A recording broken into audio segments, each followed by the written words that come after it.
We're on Wood River time, so I'm waiting just a little bit.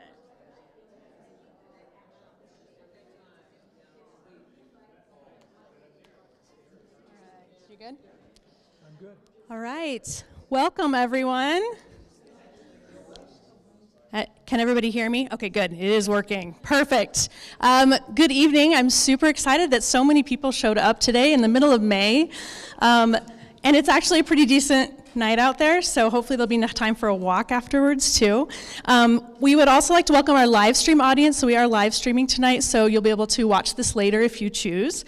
And my name is Allison Foudy, and I'm really pleased to be a new member of the Hailey Public Library team. Joining me over there behind the screen, that's Lahela and Denon, and they're really the ones who make the magic happen. So the fact you can hear me, and that everybody at home can hear me, that's thanks to them. After the presentation, there will be time for questions. I'm going to run this mic around, so try to wait for the mic. I know sometimes the question is burning and you just forget to wait for the mic, but with the mic, they will be able to hear it through the live stream.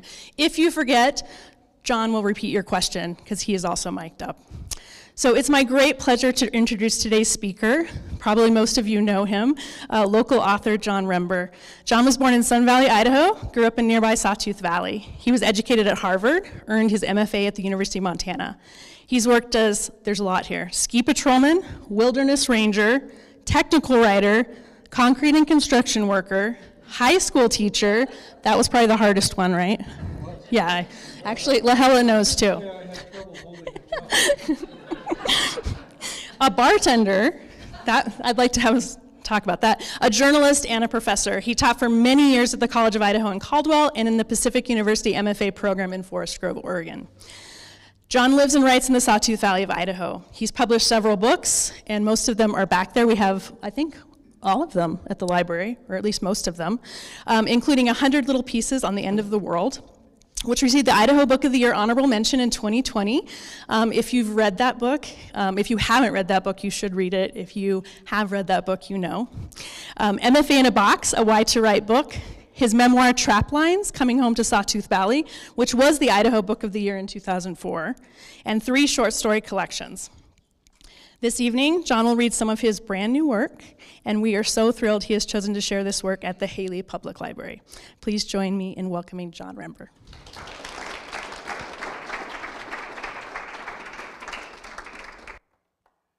Thank you all for coming. For the past 4 years, I've been writing a journal, and I've come up with 3 years worth of journal entries, because toward the end of writing a journal, I kept waiting for things to happen and dreading the prospect that they would happen.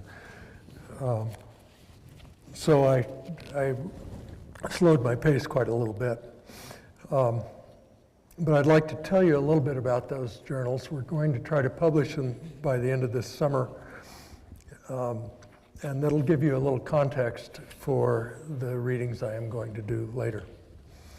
In March of 2020, Julie and I were scheduled to do a book tour for 100 Little Pieces on the End of the World, my collection of meditations on the fate of industrial civilization in a post-industrial world. My publisher, the University of New Mexico Press, had arranged a series of readings, and we were looking forward to leaving our home in snow-covered central Idaho for the warm breezes of the American Southwest. COVID-19 intervened. My book tour was canceled. For the rest of 2020, we quarantined in Sawtooth Valley, listening for vaccines and rumors of vaccines, wondering how high the death toll would go. Although writing a new book is not the first thing you think of after publishing a new book, I realized that our times needed a witness, even one whose view was limited by mountains. I took being a witness seriously. I imagined a Roman citizen in the year 400, one thoughtful enough to see that a seemingly eternal civilization was showing signs of mortality. If that citizen had kept a journal of his everyday life and its fears, joys, and hopes, It would be a much studied historical document, especially during times when civilization was falling apart. I determined I would write down our everyday lives and thoughts during the pandemic. Every Monday, I would publish a 2,000-word entry. The resulting journals are in 3 volumes, each approximately 100,000 words.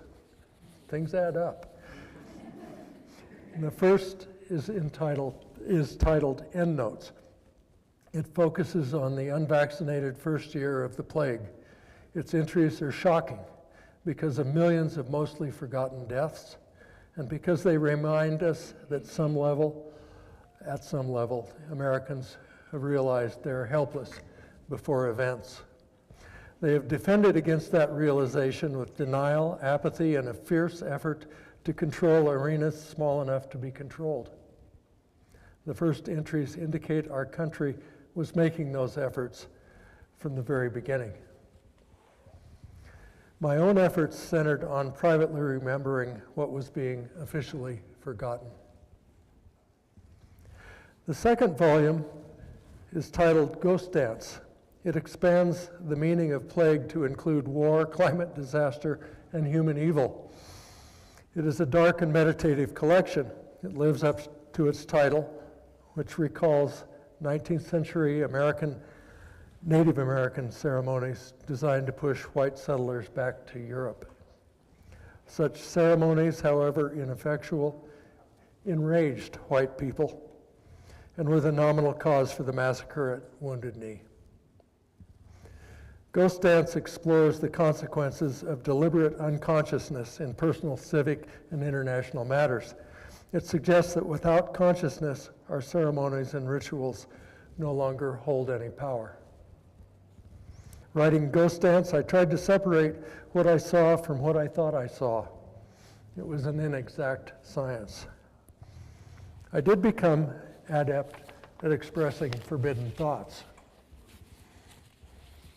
Aftermath is the final volume. It begins with the forbidden thought that we are now living among ruins, cultural, political, and spiritual. For the moment, life continues, but there is no going back to a complacent 20th century first world existence. We have an economy for the ages: pillage, salvage, bondage. It is not so different from what was happening in most of the rest of the world last century, but this time it's happening here. The situation has already created lethal feedback loops in social behavior and economics. My response has been to focus on Julie's and my shared existence, where we can live and love to the best of our abilities, at least until the outside world comes crashing in. I've ended up focusing on finding agency in the only place it still exists, between individuals willing to treat each other with dignity and compassion and forgiveness. I've reacted to the undeniable tragedy of our times by turning toward moments small, good, and deeply conscious. The 3 short pieces I'm going to read tonight are all from Aftermath, from the last volume, and I hope you agree with my assessment of them. The first piece is called After Many a Summer. I wrote it on May 29th, 2023, almost 2 years ago now, so it's not really new work.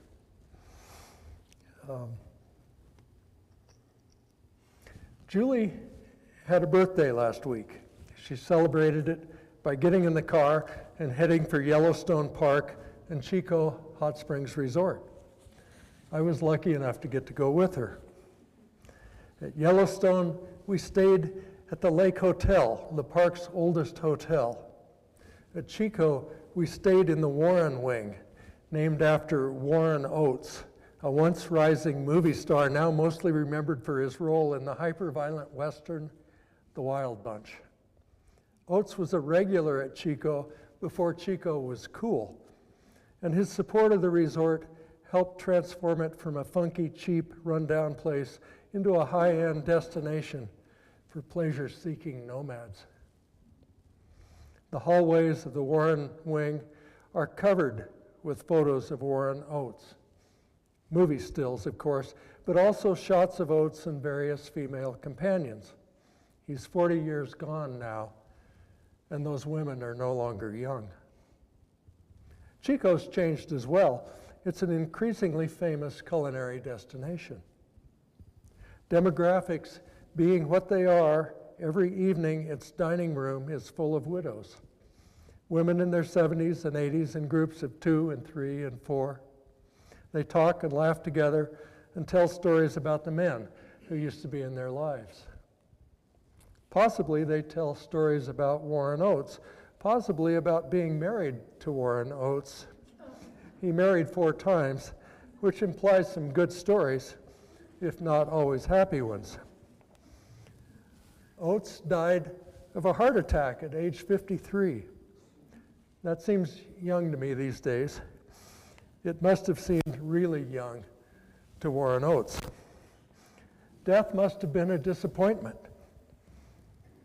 He had a ranch in Montana, scripts in his mailbox, and no matter how difficult or wearing the movie business or the divorce courts became, all he had to do was show up at Chico and they'd take him in and ask if he was hungry or needed a soak. Julie and I visited the hot pools at Chico every morning before breakfast. We stayed there until we woke up. It's the preferred way to return to consciousness for aging, pleasure-seeking nomads. The Lake Hotel had been nice too, although they had only been open a week and were still hiring wait staff. The cooks were working out kinks in the menu, and there was a line at the door to the dining room. We eventually got seated and had a good meal. The hotel hallways had photos and paintings on their walls, but no movie stars. If there had been, one of them would have been of a young Jack Nicholson smiling in the final frame of the 1980 film, The Shining. It's not good to have seen The Shining if you're staying at the Lake Hotel, which was opened in 1891 by the Northern Pacific Railroad. It's been refurbished since then, but it carries in its corridors and great rooms all the weight of its 134 years. In display cases in the lobby, there are photographs of deceased people in old-style hats and coats, impossibly formal and stern. Their eyes stare out from their photos as if they're trapped there. You decide not to apply for the caretaker's job for the coming Wyoming winter. You find yourself glad that the place is crowded with frivolous fellow tourists. You even welcome the happy screams of their children, comforting yourself with the knowledge that not all screams are as happy. Earlier in the day, we had stopped at Old Faithful. We walked into its viewing area from the parking lot and asked a park employee when it was scheduled to go off. 10 minutes, we were told, give or take 10 minutes. Old Faithful is still faithful, but not always punctual.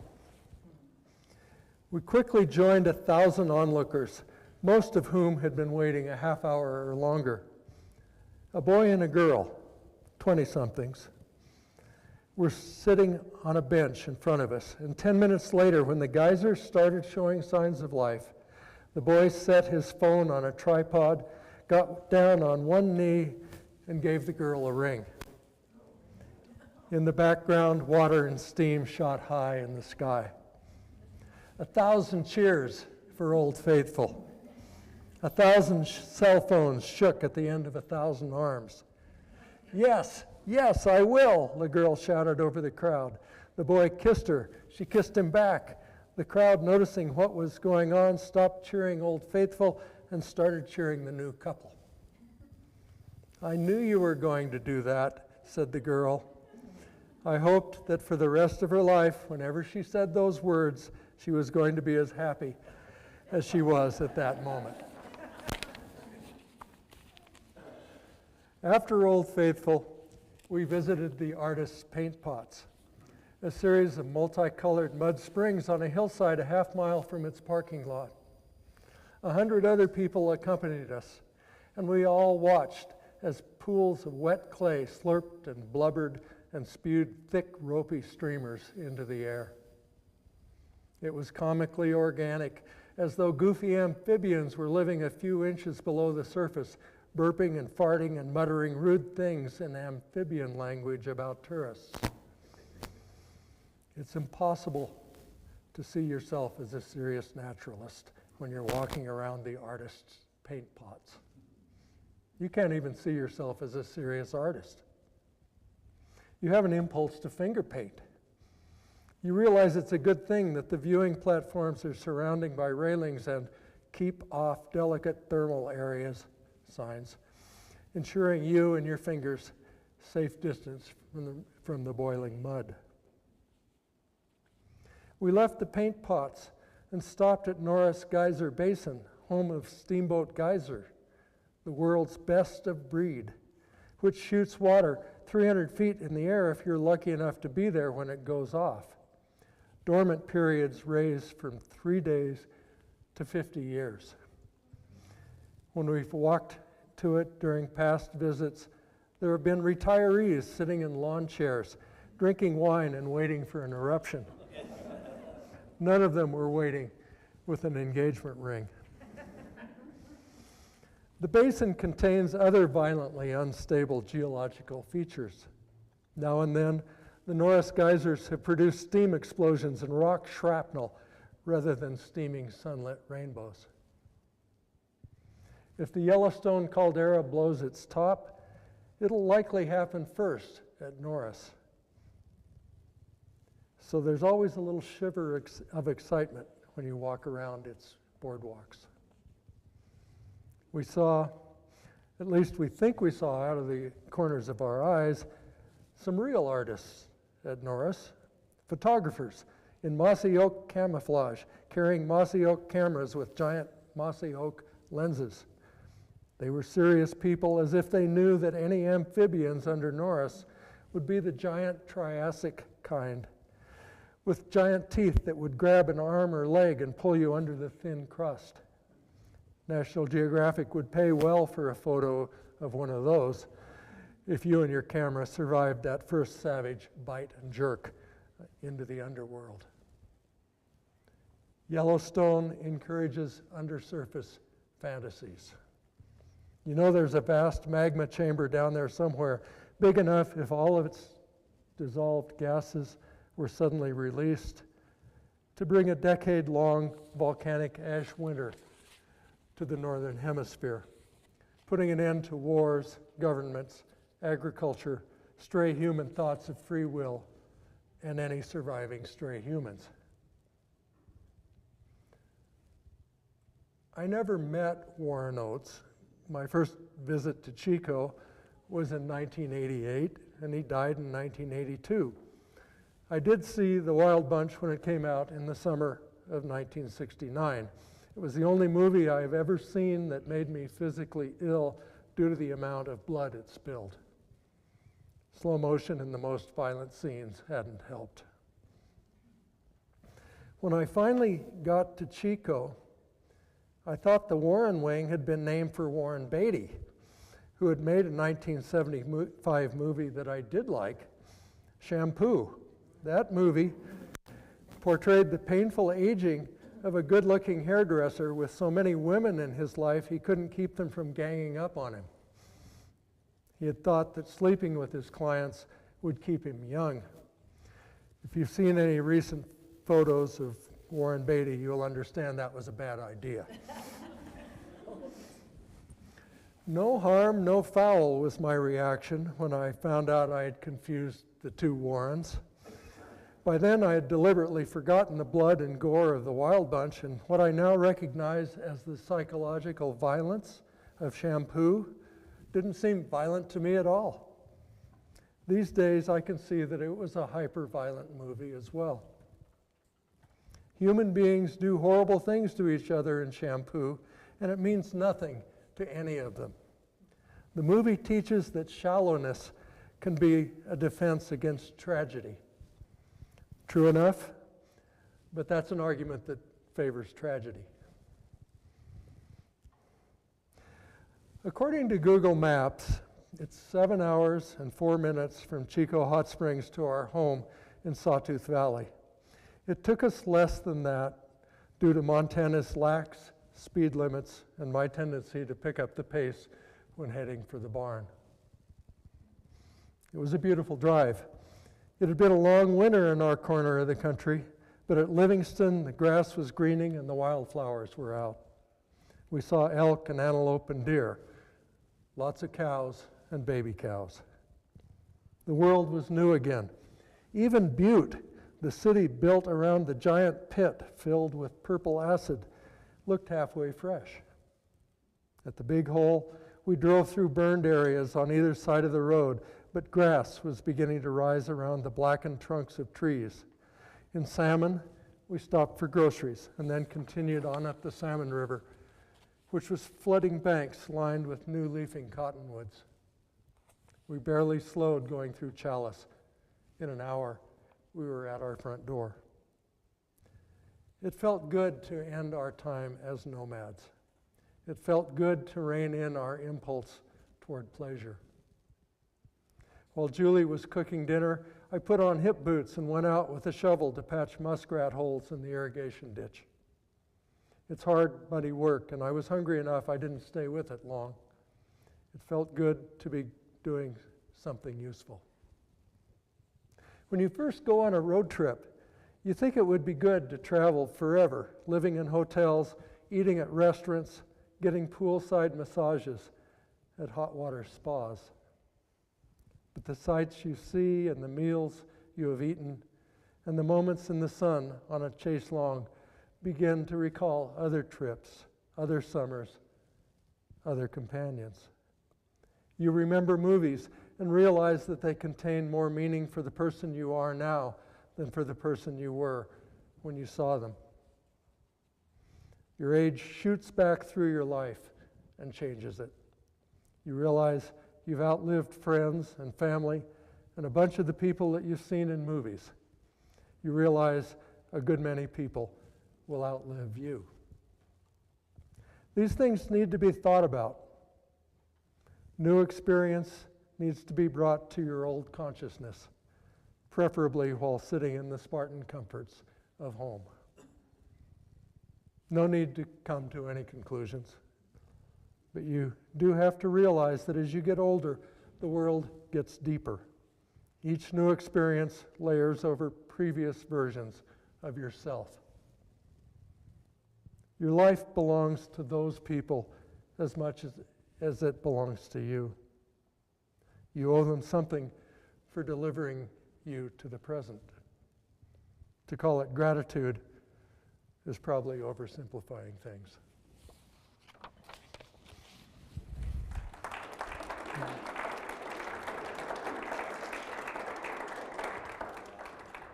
Well, that was our trip to Yellowstone. I used to be a travel writer, and old habits die hard, I guess.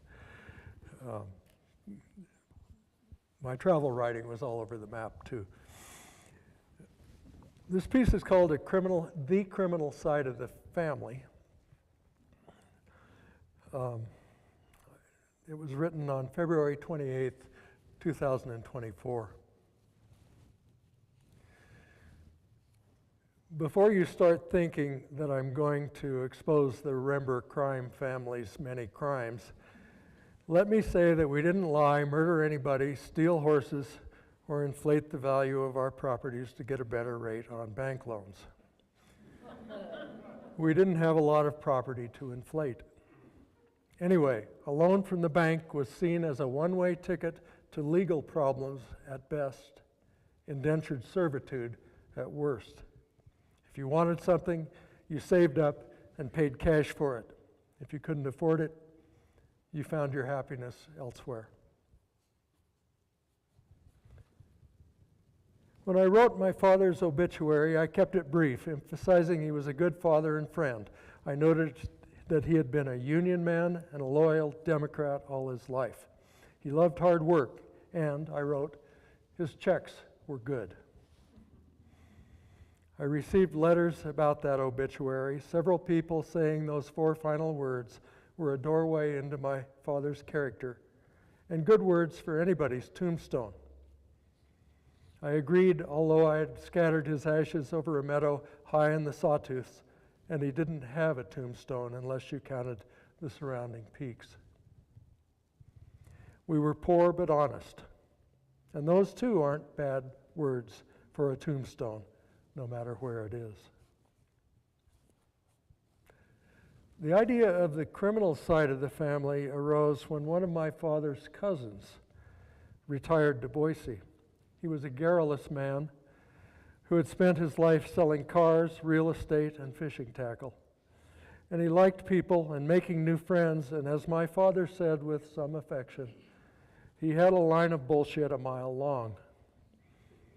When this cousin got to Boise, he checked the phone book to see if there were any other Rembers. He found the number of a family who had moved into one of the new suburbs. He called them up. Rember was not a common name, so he assumed that he was related to them in some way. He introduced himself, said he was part of the family, and offered to buy lunch. They refused, he said. Once they figured out what I wanted, they wouldn't talk to me. They told me not to call them again and hung up. They had an East Coast accent somewhere back there, New Jersey, Boston. You know what I think, he said? I think they're in the witness protection program. Somebody took our name out of a phone book. They thought they'd be safe from the mafia with a new identity. That was our introduction to the criminal side of the family, and their crime was that they, shady characters that they were, had stolen our good name.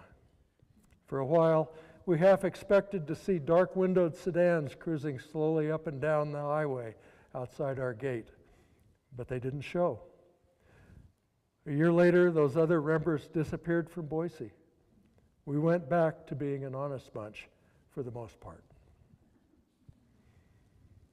After a while, I started suspecting there wasn't any witness protection program, and that the Rembers who had moved to Boise were trying to hide, but not from the mafia.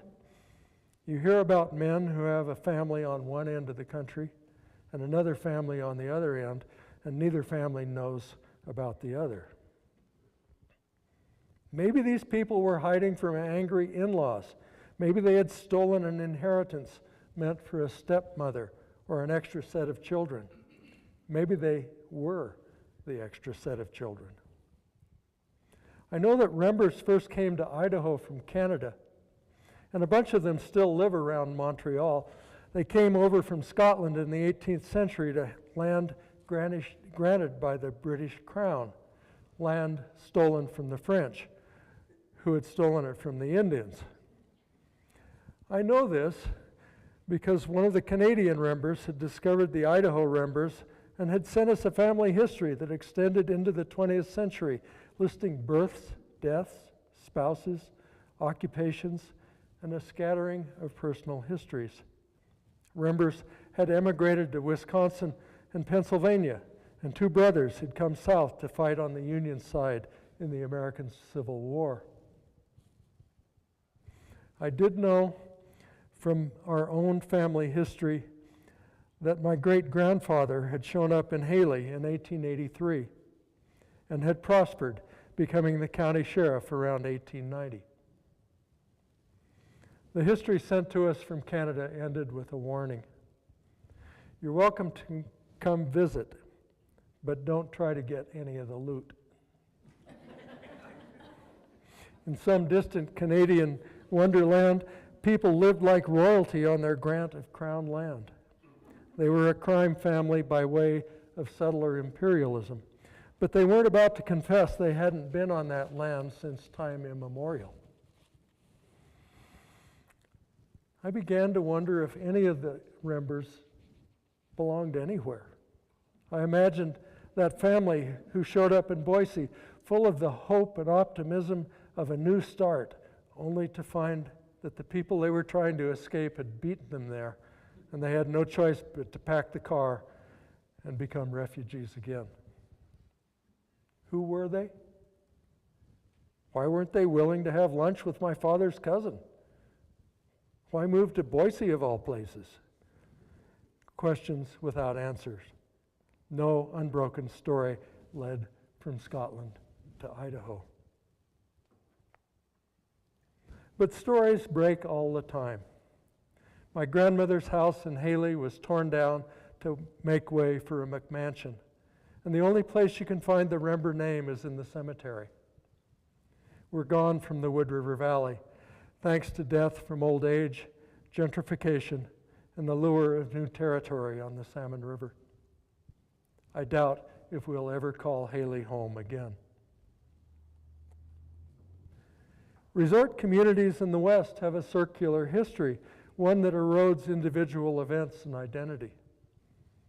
The endless repetition of ski seasons focuses on what will occur rather than what's already happened. And while the play goes on as always, the cast keeps changing. People come to the Wood River Valley thinking they're unique individuals and never realize that they're seen as a type. But if you look at the obituaries of the male octogenarians in the local Idaho Mountain Express, you'll see stories of entrepreneurs and corporate managers who retired to Idaho with a second or third wife and school-aged children.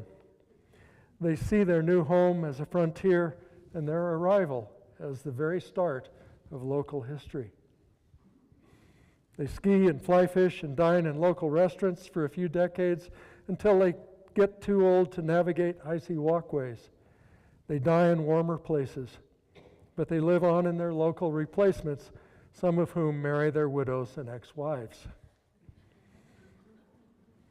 Their stories are as carefully crafted as anything a witness protection program ever came up with. If a crime family is involved, the details never make it to the obituary page. About once a year, I think about sending my DNA to Ancestry.com to see if I'm related to any serial murderers, protected witnesses, Republicans,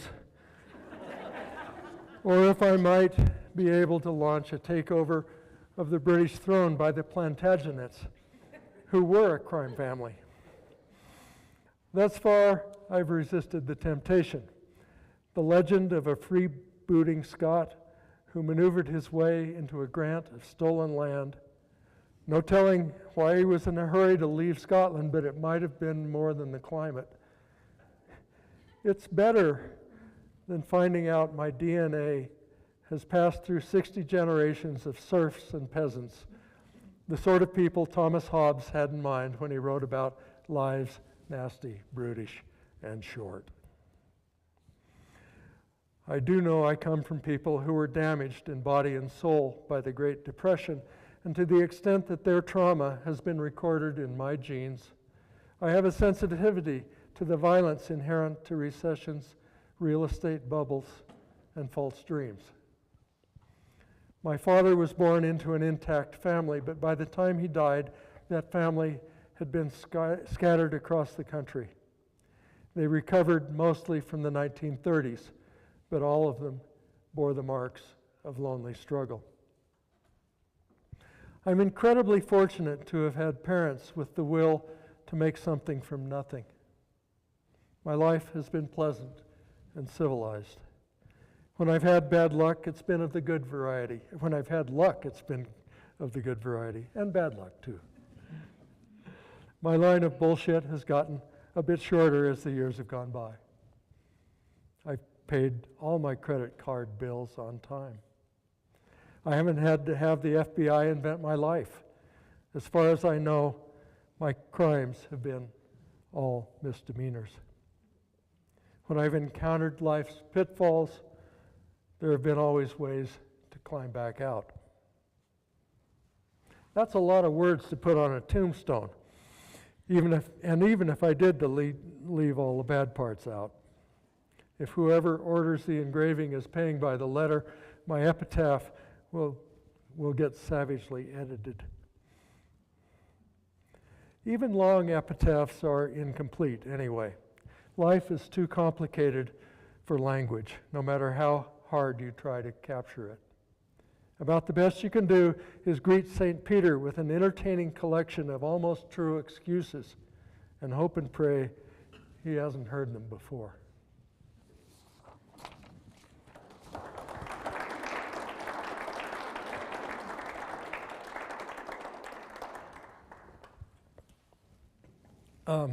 This next piece was listed on the library website as My Life as a Short Person. The actual title was My Short Life as a Smart Person. And I wore my cowboy boots tonight just in case.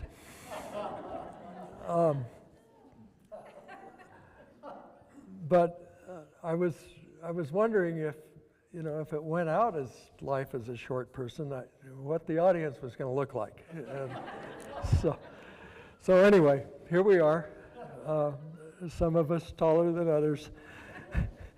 I wrote this on May 21st, 2024, a little less than a year ago. High school in Hailey, Idaho from 1964 to 1968 was not a fun time for me. I spent most of it alienated, awkward, lonely, worried that I would die a virgin, worried that I wouldn't die a virgin and would get a girl pregnant when I was 16, worried that I would flunk out of college, worried that once I flunked out, I would get drafted and die in a rice paddy in Vietnam, leaving my triplets without a father. I worried about everyone except me dying in nuclear war, leaving me as the lonely witness to infinite horror. I worried about my parents dying of old age at ages much younger than I am now. I worried that my brain, which I had been told was a dangerous, sharp object, would turn against me, and I would die in a locked ward in State Hospital South in Blackfoot, where people from all over Idaho were sent when they got too depressed to function. I worried that my recurring fantasies of violence would get me sent to the reformatory for juveniles in St. Anthony, where teenagers from all over Idaho were sent when they became too feral for the local justices of the peace to handle. I plotted the murders of Wood River High School bullies and worried I wouldn't get away with them. 60 years later, after a career of teaching adolescents of various ages how to write, I can see I wasn't the only kid in my high school with worries. We were all worried about something, at least if we were paying attention to our world, which was peaceable on the surface, brutal in its undercurrents, dark in its future. People could and did get sucked into evil, did die in Vietnam, did get sent to reform school and mental institutions, did become parents who spent irreplaceable portions of their lives raising kids they wouldn't have had if they'd had a choice. My social awkwardness managed to get me to college rather than sidetracking me into working to support a family. And college kept me from getting drafted, at least until student deferments were abolished. Then it was just a high enough lottery number that kept me a civilian. Nuclear war was a real worry, big enough even now to invoke the multiverse's weak anthropic principle. I'm here, me, alive. So I didn't die in a nuclear holocaust, no matter how high the odds were that it would happen. Other realities and other selves, infinities of them, were not so fortunate. If the barriers between alternate universes weren't so strong, I'd have an alternate self refugee problem. There were a few moments of benign self-consciousness in my adolescence when I intuited that my problems were relatively minor in the big scheme of things and that they would pass. But other teenagers had problems that were, in a phrase, lasting and deadly. Some lonelinesses I now recognize were far worse than anything I experienced. Some families were far more violent than mine. Some of my classmates I can now recognize were being abused, sexually and otherwise, by families and family friends. People were forced into religions, social classes, academic categories, impossible conceptions of personal beauty and behavior. Nobody escaped the violence of being sorted, diagnosed, and emotionally altered to fit predestined family roles. None of us, given the forces arrayed against us, were able to look out for our own interests, considering that most of those interests were corrupted by the icky narcissism of adolescence, where impulse rules and self-pity is the addictive drug of choice. That was fortunate. But the people who were supposed to protect us from ourselves and our world, even when they had our welfare in mind, didn't always provide the protection we needed. My parents had aimed me at college. They had told me that becoming a parent in high school would effectively end my lifetime happiness. They had married at 21 and 22. They had wanted children, but once they had them, their lives, which had been carefree and happy for the first years of marriage, were filled with hard work, enormous responsibilities, and the tragedy of losing a child. They wanted and loved their children, but their lives, deeply constrained by a lack of discretionary income, showed me how much of a sacrifice it had been to raise two sons, lose one, and come up with me as his replacement. I had a justifiable horror of parenthood. I had no doubt that my brothers and I had trashed our parents' lives. My peers in Hailey reinforced that conviction, as they included ostracized, unwed mothers, high school dropouts working as assistant auto mechanics, girls who gained weight and then disappeared to live with relatives for a year, only to return to school sadder, wiser, and alone. When I finally got to college, birth control pills were in wide use. The sexual revolution had overthrown centuries of rigid morality, and losing one's virginity was a relatively worry-free experience. It occurred without fear of pregnancy or much ceremony or commitment, for that matter. I sometimes use my experience as a teacher to explain not having children, saying perfectly good parents can end up with perfectly awful kids. Behind that statement is the larger gamble parents take with genetics, accidents, drugs, and family trauma. Also, Freud's insight that among humanity's primal bands, there was a violent antagonism between young and old, one that now and then ended in murder and cannibalism. Biology ensures that once you have children, whether they're cannibals or not, you don't normally wish you hadn't had them. Pheromones and hormones and cultural pressures create people willing to forget their dreams, work for decades at jobs they merely tolerate, and pass their dreams on to a newer generation. Once, after I'd graduated from college and had a teaching job, my mother asked me when I would get married and have kids. Never, I said. She told me that not getting married and having children would wreck my life. I reminded her the last time she warned me not to wreck my life, it involved having kids. You're being terribly selfish, she said. I dreamed of grandchildren. I should say that by this time her Alzheimer's was in its early stages. Her ability to separate her own life from those of her children was gone, as was her ability to refrain from echoing the cultural expectations she had been raised with.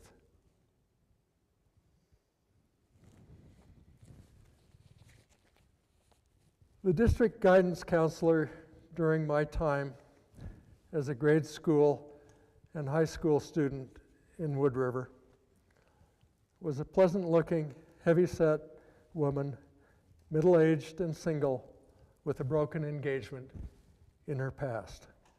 She had spent her 20s in college and grad school, and her 30s and 40s taking care of parents who were both stricken with Parkinson's. She was highly intelligent, but her life had warped her outlook, and her outlook warped her guidance counseling. She was notorious for advising female students to forego college and get married so they wouldn't grow old without kids. She guided a few promising male students into the Naval and Air Force academies while there was a war on. While none of them died in combat, more than one died relatively young of stress-related diseases and alcohol. She told lots of people they weren't college material, which caused a few of them to wave university diplomas in her face years later. Her life had not gone according to plan, in that she wasn't any different from the rest of us. But the hijacking of her life by her parents' illnesses had forced her into a weird definition of her own role in the world. Her guidance of high school juniors and seniors into marriage and the military was an effort to put the illusion of free will into her own and her charges' lives. It didn't work. The 60s were hard on marriages and the military both. She did maintain good relationships with college admissions officers across the West and shuttled students she deemed college material in promising directions.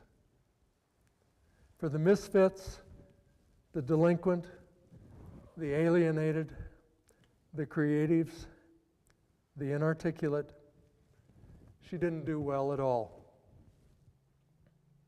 I hit the bullseye in all those categories. She saw me as troubled but intelligent.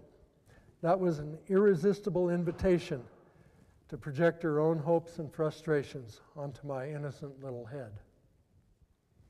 With my parents' permission, she gave me my first IQ test when I was 8 years old. I aced it. Looking back, I can see she cheated for me. She gave me far more time to solve problems than the test allowed, and she must have given other hints about right answers that I picked up on.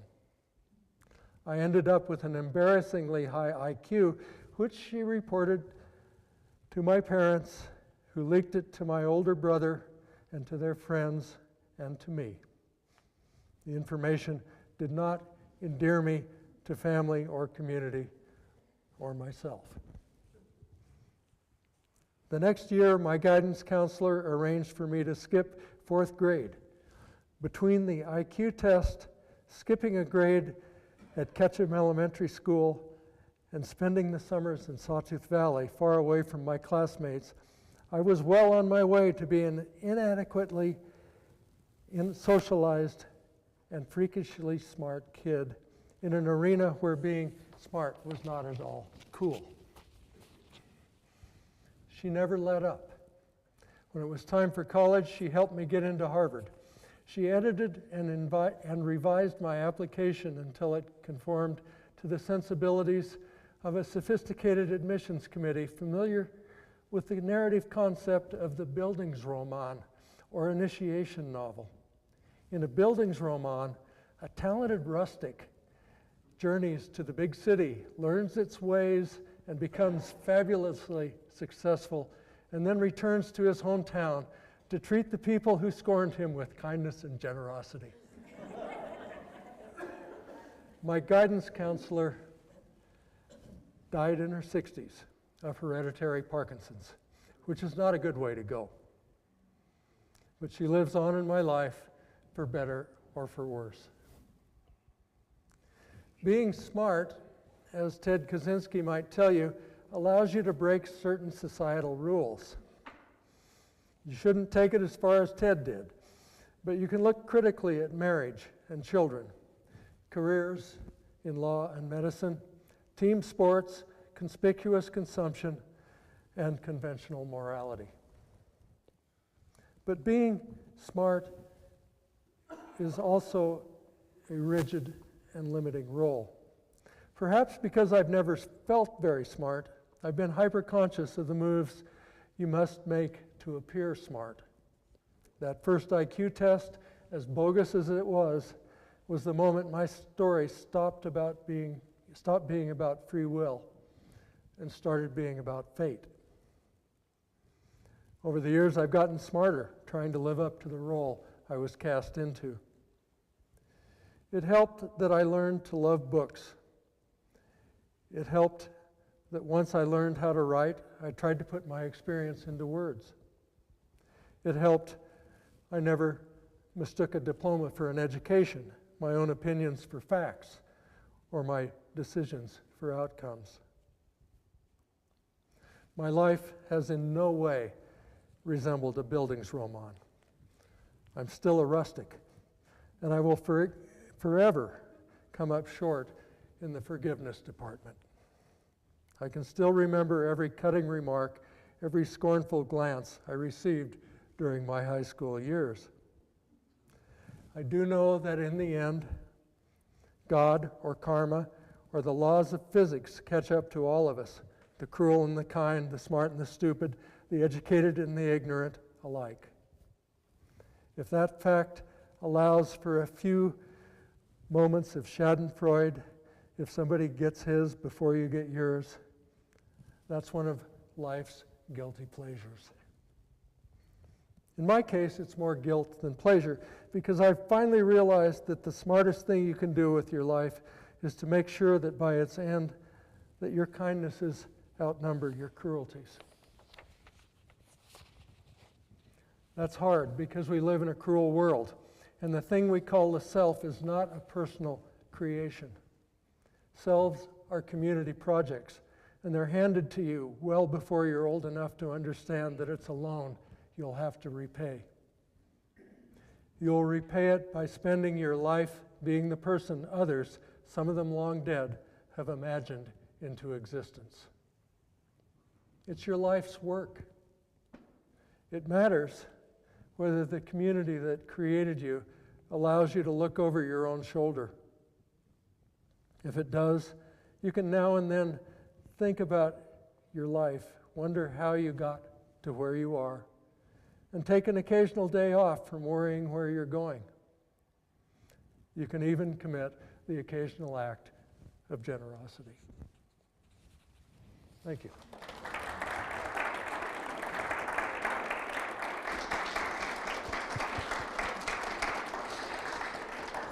Thank you so much. That was a gift that you shared those with us first. We have time for a couple questions probably. Is that okay? That's okay. Okay. It's okay. Just checking the watch. Here we go. Who's got a question? Or a comment? Or there's books to buy in the back. Should we just do another round of applause? If everyone's been stunned into silence. That's kind of what it sounds like, but we could do another round of applause, and then I do want to remind you that there are books in the back as well.